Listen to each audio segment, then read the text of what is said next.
जे काही वक्तव्य केलेलं आहे ते पूर्णपणे सत्य आहे। याचा सगळा प्रयत्न झाला, त्यांनी तर एकच इन्सिडेंट सांगितला, असे 4 इन्सिडेंसेस आहेत की ज्याच्यामध्ये खोट्या केसेस करून मला कशी अटक करता येईल याचं षडयंत्र झालं। परंतु हे सगळे षडयंत्र त्यावेळी आम्ही त्याचा पर्दाफाश करू शकलो आणि त्याचे व्हिडिओ एव्हिडन्सेस देखील आम्ही CBIला दिले।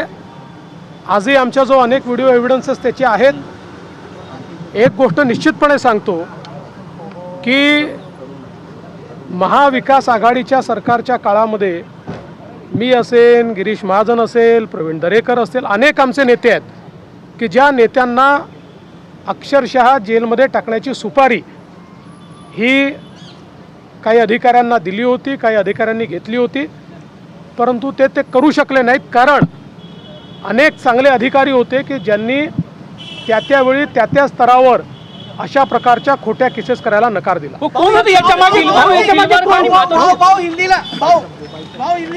थँक्यू।